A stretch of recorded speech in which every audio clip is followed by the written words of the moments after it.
ഇന്ന് ചക്കക്കുരു മസാലക്കറിയാണ് തയ്യാറാക്കുന്നത്. അതിന് വേണ്ടിയിട്ട് കുറച്ച് ചക്കക്കുരു ക്ലീൻ ചെയ്ത് ഇതുപോലെ ചെറിയ പീസായിട്ട്, അതായത് ഒരു ചക്കക്കുരു വട്ടത്തിൽ ഒരു 3 കഷ്ണമായിട്ട് അരിഞ്ഞു വെച്ചിട്ടുണ്ട്.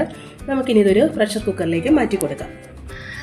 ചക്കക്കുരു ഇപ്പോൾ പ്രഷർ കുക്കറിലേക്ക് മാറ്റി കൊടുത്തിട്ടുണ്ട്. ഇനി ഇതിലേക്ക് കുറച്ച് തേങ്ങാക്കൊത്താണ് ചേർത്ത് കൊടുക്കുന്നത്. അപ്പം നമ്മൾ ഇറച്ചിക്കറിയുടെ രുചിയിലുള്ള ചക്കക്കുരു മസാലയാണ് തയ്യാറാക്കുന്നത്. അതുകൊണ്ട് കുറച്ച് തേങ്ങാക്കൊത്തും കൂടെ നമ്മളിതിലേക്ക് ചേർത്ത് കൊടുത്തിട്ടുണ്ട്. ഇനി ഇതിലേക്ക് ഒരു 1/4 ടീസ്പൂൺ അളവിൽ മഞ്ഞൾപ്പൊടി ചേർത്ത് കൊടുക്കുന്നുണ്ട്. അതോടൊപ്പം തന്നെ ചക്കക്കുരുവിന് ആവശ്യമായിട്ടുള്ള ഉപ്പും കൂടെ ചേർത്ത് കൊടുത്തിട്ട് ഒരു 1/2 കപ്പ് വെള്ളം ഒഴിച്ച് നമുക്കിത് ഒരു 2 വിസിലിന് വേവിച്ചെടുക്കാം.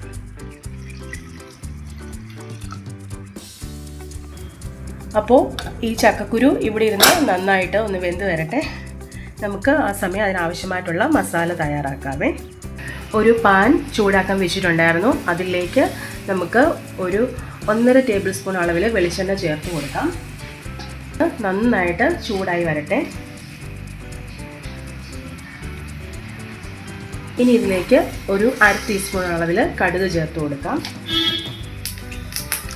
ഇപ്പോൾ കടുക് പൊട്ടിത്തുടങ്ങിയിട്ടുണ്ട്. കടുക് നന്നായിട്ട് പൊട്ടിയതിന് ശേഷം ഞാനിവിടെ ഒരു 8 അല്ലി വെളുത്തുള്ളി ചതച്ച് വെച്ചിട്ടുണ്ട്. അതൊന്ന് ചേർത്ത് കൊടുക്കാം. അതോടൊപ്പം തന്നെ ഒരു ചെറിയ കഷ്ണം ഇഞ്ചി ചതച്ചും കൂടെ ചേർത്ത് നമുക്ക് ഒന്ന് വഴറ്റി കൊടുക്കാമേ. ഒരുപാട് വഴറ്റൊന്നും വേണ്ട, ചെറുതായിട്ട് ഒന്ന് വഴന്ന് കഴിയുമ്പോഴത്തേനും അതിലേക്ക് ഒരു ചെറിയ സവോള അരിഞ്ഞതും ഒരു 2 കറിവേപ്പിലയും കൂടെ ചേർത്ത് കൊടുക്കുകയാണ്. ഇനി നമുക്ക് ഇത് വീണ്ടും ഒന്ന് വഴറ്റി കൊടുക്കാം.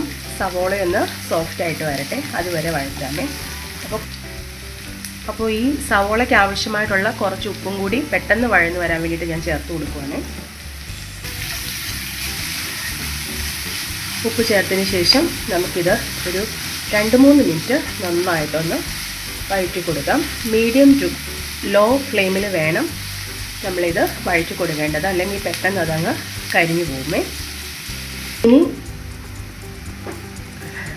ഇപ്പോൾ ഈ സവോളയൊക്കെ നന്നായിട്ട് സോഫ്റ്റായിട്ട് വന്നിട്ടുണ്ട്. ഈ സമയം നമുക്ക് ഈ കറിക്ക് ആവശ്യമായിട്ടുള്ള മസാലകൾ ചേർത്ത് കൊടുക്കാം. ആദ്യം ഒരു 1/4 ടീസ്പൂൺ മഞ്ഞൾപ്പൊടിയാണ് ഇട്ട് കൊടുക്കുന്നത്. ഇനി ഒരു 1/2 ടീസ്പൂൺ അളവിൽ മുളക് പൊടി ചേർത്ത് കൊടുക്കാം.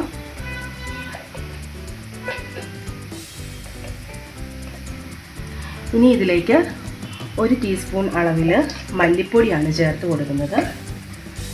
അതോടൊപ്പം തന്നെ 1 ടേബിൾ സ്പൂൺ അളവിൽ മീറ്റ് മസാല ചേർത്ത് കൊടുക്കുന്നുണ്ട്. ഇനി നമുക്ക് ഒരു 1/2 ടീസ്പൂൺ ഗരം മസാലപ്പൊടിയും കൂടെ ചേർത്തതിന് ശേഷം നന്നായിട്ട് ഇതൊന്ന് വഴറ്റി മൂപ്പിച്ചെടുക്കാം.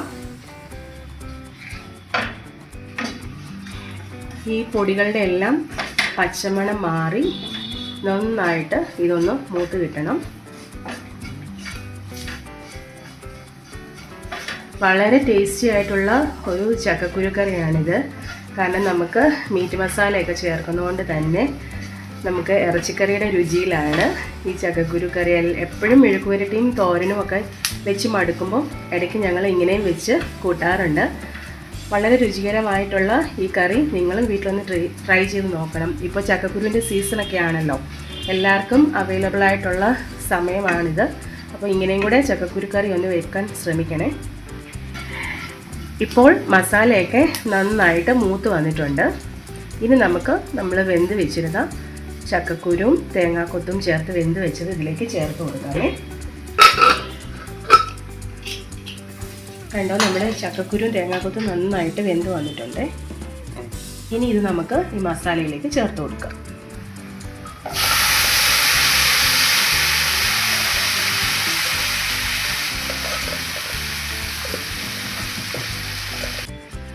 ഇനി ഇത് നന്നായിട്ടൊന്ന് ഇളക്കി യോജിപ്പിക്കാം. ചക്കക്കുരു വെന്ത വെള്ളം ഇതിലുണ്ട്. ഈ മസാലയൊക്കെ പിടിക്കാൻ വേണ്ടിയിട്ട് നമുക്ക് ഒരു 2-3 മിനിറ്റ് ഒന്ന് അടച്ച് വെക്കാം. ചക്കക്കുരു വെന്തിട്ടുണ്ട്, എന്നാലും മസാല പിടിക്കുന്നതിന് വേണ്ടിയിട്ടാണ് നമ്മൾ അടച്ച് വെക്കുന്നത്. ഒരു 2-3 മിനിറ്റ് ഇങ്ങനെ ഇരുന്ന് വേകട്ടെ. ഇപ്പോൾ ഒരു 3 മിനിറ്റ് ആയിട്ടുണ്ട്. നമുക്ക് തുറന്ന് നോക്കാം. നന്നായിട്ട് കുറുകി വന്നിട്ടുണ്ട്. ഈ സമയത്ത് നിങ്ങൾക്ക് ഉപ്പ് നോക്കിയിട്ട് ഉപ്പ് ആവശ്യമെങ്കിൽ ചേർത്ത് കൊടുക്കാം. എനിക്ക് ഉപ്പ് പാകത്തിനാണ്, അതുകൊണ്ട് ഞാൻ ഉപ്പ് ചേർക്കുന്നില്ല. അവസാനമായിട്ട് നമ്മൾ ചേർത്ത് കൊടുക്കുന്നത് കുരുമുളക് പൊടിയാണ്. അപ്പോൾ നമുക്ക് ഒരു 1/4 ടീസ്പൂൺ അളവിൽ കുരുമുളക് പൊടിയും കൂടെ ചേർത്തതിന് ശേഷം നന്നായിട്ടൊന്ന് ഇളക്കി യോജിപ്പിക്കാം. ഇപ്പോൾ കുരുമുളക് പൊടിയും കൂടെ ചേർത്ത് നന്നായിട്ട് ഇളക്കി യോജിപ്പിച്ചിട്ടുണ്ട്. ഇനി നമുക്ക് ഫ്ലെയിം ഓഫ് ചെയ്യാം. വളരെ സ്വാദിഷ്ടകരമായിട്ടുള്ള ചക്കക്കുരു മസാലക്കറി റെഡിയാണ്. ചോറിന് ഒപ്പം ഒരു നല്ല കോമ്പിനേഷനാണ്. അപ്പോൾ തീർച്ചയായിട്ടും നിങ്ങളിത് വീട്ടിൽ ട്രൈ ചെയ്ത് നോക്കിയിട്ട് വീഡിയോ ഇഷ്ടപ്പെട്ടെങ്കിൽ ലൈക്ക് ചെയ്യുക, ഷെയർ ചെയ്യുക. അതോടൊപ്പം തന്നെ ഒരു കമൻറ്റും കൂടെ ചെയ്യാൻ മറക്കല്ലേ. Thank you for watching.